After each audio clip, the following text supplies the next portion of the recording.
ئێوە بەپیسی ڕادیۆی دەنگی گەلدەبن.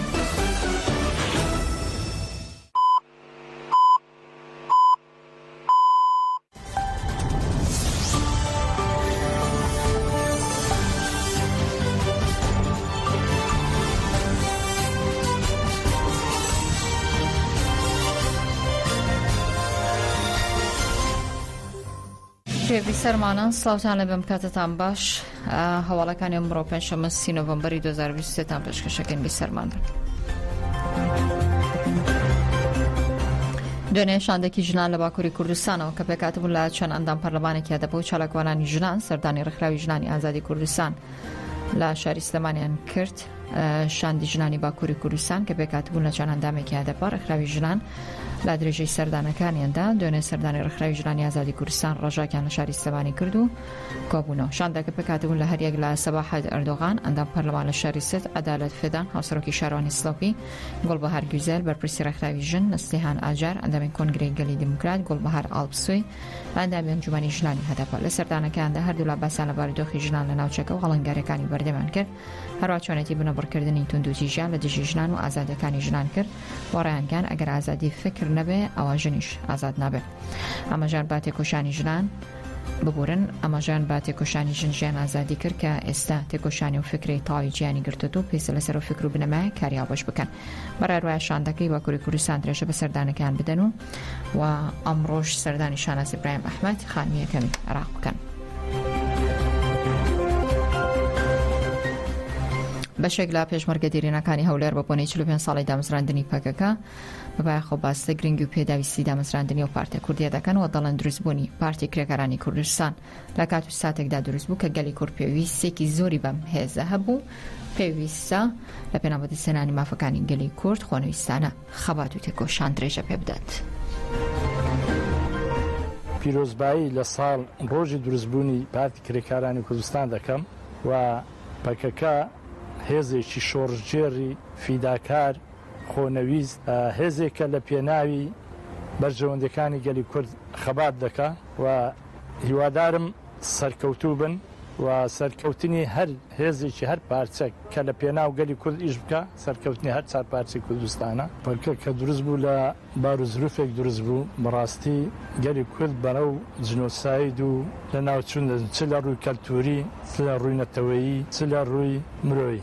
بەڕاستی پارتی کرێکارانی کوردستان هێزێکی سەرچیە لە کوردستانی باکوور و ڕۆڵێکی کاریگەری هەبووە لە خەبات و تێکۆشانی بۆ گەلە چەساوەکەی خۆی و بەڕاستی هاوکار بووە لە بۆ هەموو پارچەکانی تریش لە هەر شوێنێک ئەگەر فەراغێکی هێز و قووەت هەبوو بیتن لە کاتی تنگانەدا ئەوەتە لە کوردستانی باشوور لە کاتی شەڕ داعش بەڕاستی هێزێک بوو کە کاریگەریەکی یەکجار زۆری هەبووە بۆ ڕزگارکردنی خەڵکی چەساو لە دەستی چەپەڵی داعشەکان. کاروان ئەنوەر سکرتێری سلێمانی سندیکای ڕۆژنامەوانانی کوردستان لەبارەی ڕفاندنی ڕۆژنامەوان سلێمان ئەحمەد لە لاناسایشی پارتی دیموکراتی کوردستان و پامێکی ڤیدیۆی بڵاو کردووە دەڵێ پێویستە هەمووان بە یەکدەنگ داوای ئازادی ڕۆژنامەوان سلێمان ئەحمەد و سەرجەم ڕۆژنامەوانانی دیکە بکەین دەژڵێکی تر بابەست بێ کۆتوبەندکردنی ڕۆژنامەوانان.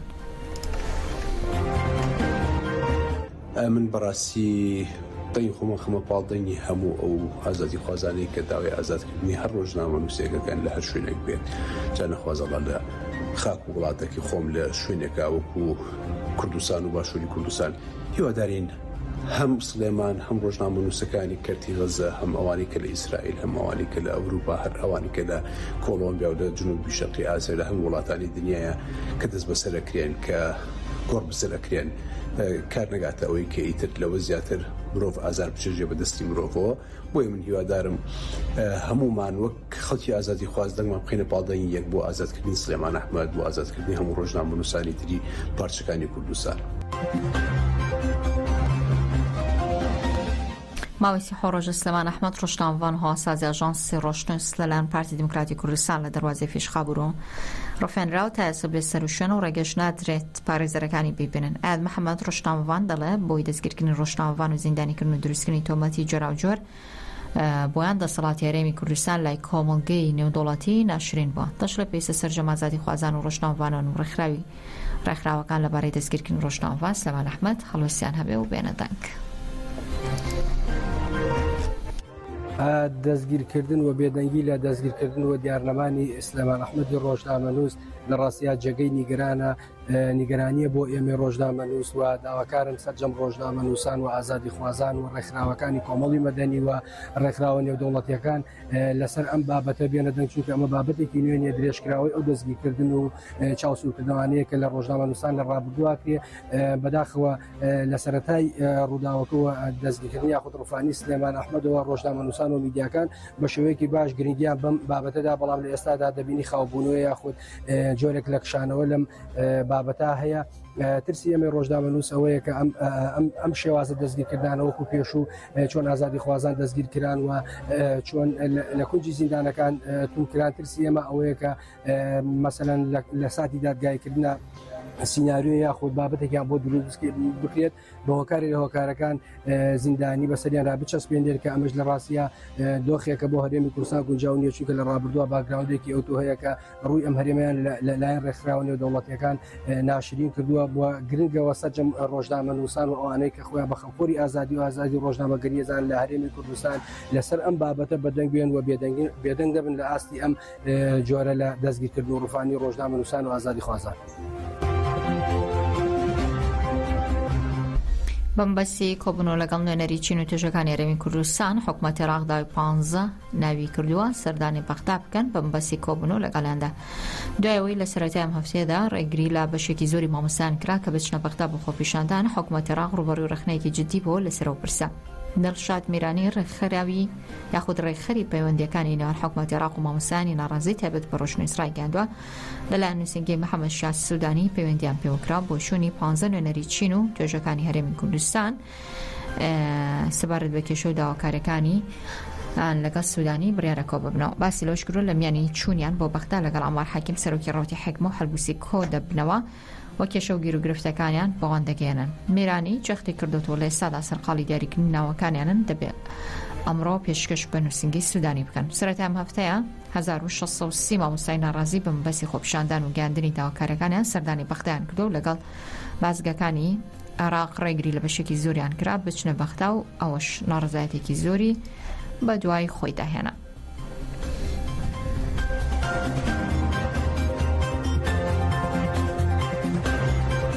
چوارچێوەی هەمانگی ئاماژە بە پۆستی سەرۆکی پەرلەمانی عێراق دەکا و دەڵێت کە دەتوانرێت بەر لە هەڵبژاردننی ئەنجومەنی پارێزگاکانی عێراق سەرۆکێکی بۆ دیاری بکرێ. حەسەن فەدام سەرکردە لە چارچێوەی هەمانگیشیەکان ڕاگەاندووە پۆستی سەرۆکی پەرلەمانی عێراق پۆستێکی هەستیارە بۆیە دیاریکردنی کەسێک بەو شوێنە پێویستە. ئاماژەی بۆ شکر و کۆبوونەوەکانیان بەردەوامی هەیە بۆ دیاریکردنی کەسێک کە لە ڕۆژانی ئایندەدا چارچێوەی هەمانگی هەڵوێستی فەرمی خۆی لەبارەوە پۆستەوە بۆ سونەکان بڵاو دەکاتەوە. لە کۆتایی لێدوانەکەدا جەختی لەوەگر و هەموو لایەنەکان لە کۆبوونەوەدان بۆ ئەوی بتوانرێت وادەیەک دیاریکەن بۆی کۆبوونەوەی ئەنجومەنی نوێنەرانی عێراق بەر لە ئەنجامدانی هەڵبژاردنەکان ئەنجامدەن و سەرۆکێکی نوێی پەرلەمانی عێراق دیاری بکرێ. بڕیارە لە ناوەڕاستی مانگی ئایندەدا هەڵبژاردننی ئەنجومەنی پارێزگاکانی عێراق بەڕێوەچێ و ئێستاشدا کێبەرکێ بۆ بەدەستهێنانی زۆرترین کورسی دەستی پێکرۆ بۆ پۆستی سەرۆکی پەرلەمان و لابردنی حەلبوسێکێکە لەو کێشانەی کە ڕووبەڕووی گۆڕەپانی سیاسی عێراق بوونەتەوە تا ئێستاش لایەنەکان ڕێک نەکەوتون لەسەر دیاریکردنی کاندیدێک بۆ ئەو پۆستە.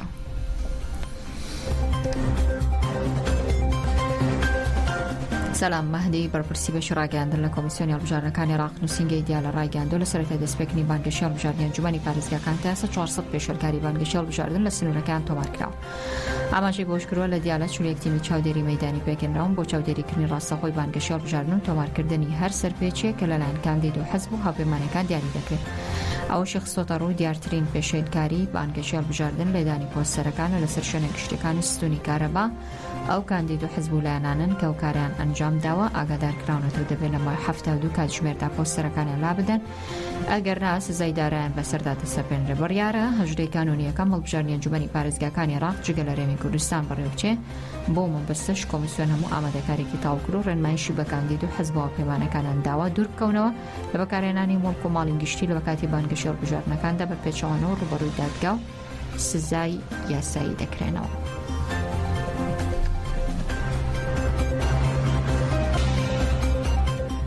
ڕێکخراوی مافی مرۆڤ ڕایدەگەێنێ ئەیوب کەریمی بنکراوێکی ئاینی کووردە لەگەڵ 6 بنکراوی دیکە کە تا ئێستا ناسنامەکانیان نادیارە لە زیندانی قزل حەساری شاری کەرەج لە سێدارەدراون. ڕێکخراوی مافی مرۆڤ ئێران و تۆڕی مافی مرۆڤی کوردستان چەندین ڕێکخراوی دیکە ڕایانگەاند و زیندانی کوردە لە کاتێکدا چەند ڕۆژی ڕابردووە گواسترابوون بۆ ژووری تاکەکەسی و دوێنێ لە قزل حەساری شاری کەرەج لەگەڵ 6 زیندانی دیکە لە سێدارەدراون. تۆڕی مافی مرۆڤی کوردستان دەڵێ ئەیوب کەریمی لەگەڵ 6 هاوڵاتی دیکە بەناوەکانی ئەنوەر خزری، کامەران شێخە خەسرە و بەشارەت، داود عەبدوڵڵاهی و فەرهاد سەلیمی و قاسم ئابستا لە دۆسیەیەکی هاوبەشی ساڵی 2020 بە تۆمەتی کوشتنی مەلا عەبدوڕەحیم تینا ئیمامی مزگەوتی خولەفای ڕاشیدینی مابات و بە تۆمەتەکانی چالاکی دژی یاسایشی نیشتیمانی پرۆپاگەندە دژی حکومەت و ئەندامبوون لە گروپە سەلەفیەکان سزای لە سێدارەدانی بەسەردا سەپێنراوە. لە دوای قاسم ئابستا ئەیوب کەریمی دومین تۆمەتباری و دۆسیەی هاوبەشە بووە کە سزای لە سێدارەدانی ڕۆژی چوارشەممە جێبەجێکرا. قاسم ئابستا 5 مانگە لە هەمان زینداندا لە سێدارەدرا و تۆڕی مافی مرۆڤی کوردستان دەڵێ مەترسی لە سێدارەدانی 5 تۆمەتبارەکەی دیکەی ئەو دۆسیە زۆرە. بە پێی هەواڵی ڕێکخراوی مافی مرۆڤ ئەو 7 زیندانی کوردە ساڵی 2009 لە شارەکانی سەقز مەهاباد لەلایەن هێزانمنیەکانەوە دەست بەسەرکراوە بۆ چەندین مانگ لە ناوەندەمنیەکانی ئێران ڕوبەڕووی قورسترین ئەشکەنجە جەستەی دەرونی بوونەتەوە بۆ وەرگرتنی دانپێدانانی زۆرم لەلایەن. ئاماژەی بۆ شکرەوە 7 زیندانی کوردە لە یەکەم دانیشتنی دادگا لە ساڵی 2016دا سزای لە سێدارەدانی بەسەردا سەپێنرا و دواتر دوای ئەوەی پارێزەری دۆسیەکان ناڕزایەتی سەبارەت بە سزاکان دەربڕی دۆسیەکان ڕەوانەی دادگای باڵاکراوە لە ساڵی 2017دا بڕیاری لە سێدارەدانەکەی هەڵوەشاوەتەوە. بەڵام دوای ئەو دۆسیە ئەو 7 زیندانی جارێکی دیکە ڕەوانەی دادگای شۆڕشی تاران کرا هەر حوتیان لە مانگی سێی ساڵی 2018دا جارێکی دیکە سزای لە سێدارەدانی بەسەردا سەپێنرا لە کۆتاییشدا سزاکان لە ساڵی 2020دا لەلایەن دادگای باڵای ئێران و پەسەندکراوە.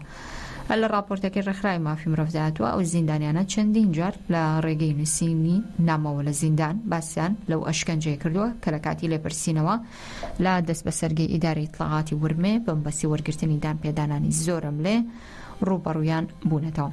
سکرتێری گشتی نەتەوەی گرتوەکان ماوەیەک پێشەستا لە راپۆرتێکی نوێدا ڕایگەاندووە کە کۆماری ئیسلامی بە ڕێژەیەکی چرسناک خەریکی لە سێدارەدانە و ژمارەیەک لە سێدارەدراوان لە 7 مانگیەکەمی ئەم ساڵ بەراورد بە هەمان ماوەی ساڵی ڕابردوو بە ڕێژەی لە 30 زیادی کردووە. ڕێکخراوی مافی مرۆڤ ئێرانیش لە راپۆرتێکدا ڕایگەاندووە ئەم ساڵ زیاتر لە 600 کەس لەلایەن کۆماری ئیسلامی ئێرانەوە لە سێدارەدراون کە بەرزترینە ئامارە لە ماوەی 8 ساڵی ڕابردوودا.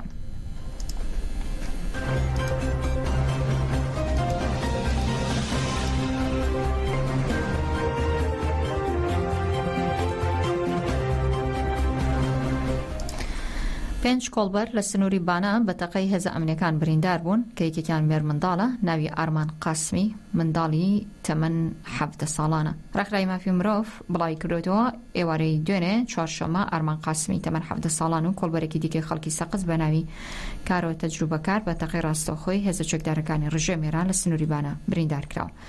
هەروەها ئاروین ڕەشیدی تەمەن 90 ساڵ خەڵکی سەقز بە تەقەی ڕاستەوخۆی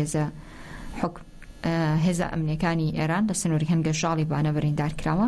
هەروە دوو کۆڵبەری دیکەش بەناوەکانی محەممەد ویسی خەڵکی سەقز و زایر خەڵکی بۆکان بە تەقەی ڕاستەوخۆی هێزە چەکدارەکان لە سنووری هەنگەشاڵی بانە بریندار کراوە. 5 کۆڵبەرە بۆی سەختی برینەکەیەوە بۆ ناوەندە دەرمانەکان گواستراوەتەوە و لەو نێوەندەشدا زاهیر کۆڵبەرێکی خەڵکی بۆکانە نەشتەرگەری بۆ کراوە. بارودۆخی ئاروین ڕەشیدیش لە نەخۆشخانەی شەفافی سەقز باستەوە دەکرێت کە تاوەکو ئێستا ناجێگیرە.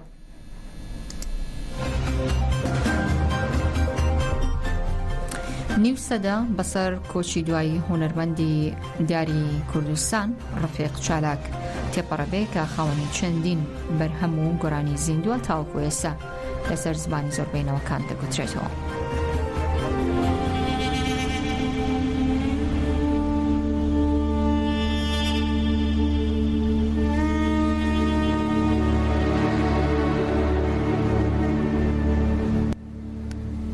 ئەمڕۆ 50 ساڵ بەسەر کۆچی دوایی هونەرمەند و کەسایەتی دیاری کوردستان ڕەفیق چالاک تێپەڕێ.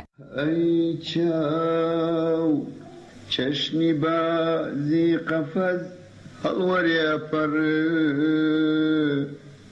کوا باڵەتی ژەکانی نیگای جوانی دولبەرێ جوانی دولبەرێ کوا دوو چاوی ماست کوانێ کوا بڕۆی فەیواست کوانێ. ڕەفیق چالاک ناوی تەواوی ڕەفیق تۆفیق محمود ڕەسوڵە لەبەر زیرەکی و لێهاتووی نازناوی چالاکی لێنراوە و لە ساڵی 1923 لە گەڕەکی پیرمەسووری شاری سلێمانی لەدایک بووە. خوێندنی سەرەتایی لە کۆیە و سەنگەسەر و سلێمانی تەواو کردووە. ساڵی 1937 لە دارالموعەلمین ڕیفی وەردەگرێت و لە ساڵی 1941دا خوێندن تەواو دەکات و دەبێتە مامۆستا. لە تەمەنی 10 ساڵیدا بۆ یەکەم جار چۆتە سەر تەختەی شانۆ. لە تەمەنی 19 ساڵیدا لەگەڵ هەریەک لە ڕەمزی قەزاز و گۆرانی شاعیر و چەند هاوڕێکی دیکەی چوونەتە فەڵەستین و لە ڕادیۆی یافا بۆ ماوەی 3 ساڵ لە بەشی کوردی ئەو ڕادیۆیە کاریان کردووە. ساڵی 1944 لە ئێزگەی کوردی بەغدادا مەزراوە و پاشمانگێک لەسەر نووسینێکی شۆڕژگەڕی بەناونیشانی گۆرانی ئازادی چین لە ئێزگە دەردەکرێت و دەگەڕێتەوە بۆ شاری سلێمانی و دەبێتە مامۆستا. لە ساڵی 1947دا و لە دوای تێکچوونی کۆماری مەهاباد و لە سێدارەدانی 4 ئەفسەرەکە لە مامۆستایەتی دەردەکرێت بەهۆی ئەو وتارەی کە لەسەر قەبران بۆ خەڵکەکەی خوێندەبوو. ساڵی 1950 بۆ 1956 جارێکی دیکە لە ئێزگەی کوردی بەغدا کاری کردووە. لە ساڵی 1950دا و لەگەڵ کۆمەڵێک هاوڕێ و هونەردۆستە ڕەزامەندی دامەزراندنی کۆمەڵەی هونەرە جوانەکان وەردەگرێت و بە یەکەمین سەرۆکی ئەو کۆمەڵەیە هەڵدەبژێرێ. لە 9 حوزەیرانی ساڵی 1963دا و لەگەڵ جەماوەری شارەکەیدا لە حامی سلێمانی دەگیرێت و دواتر بە کەفالەتی 500 دینار ئازاد دەکرێت. چالاک یەکێکە لەو هونەرمەندە گەورانەی کورد کە بە دوو ئاوانەکەی شوێن ماڵە گەورە جێگای زیاتری خۆی لە ناو کوردستاندا کردە و تا ئێستاش بەیەکێک لە بەرهەمە ناوازەکانی گۆرانی کوردی ئەژمار دەکرێت.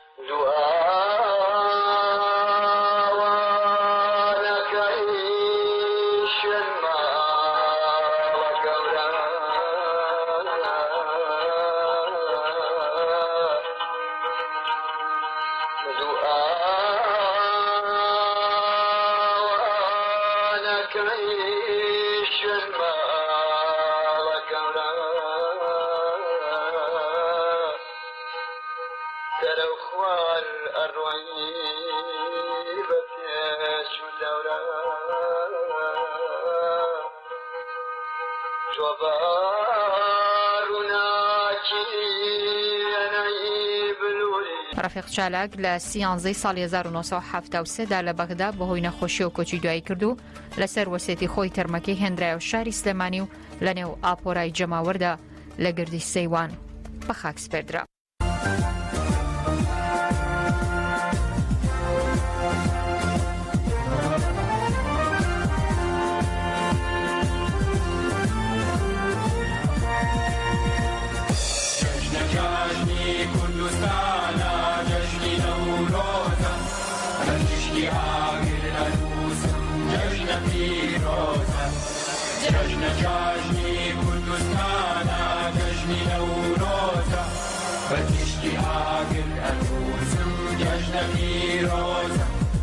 چاوی ئاگر یاد و جانمە باوەڕی بەرزی کوردستانمە سەیریکەن سەیریکەن سەیریکەن شام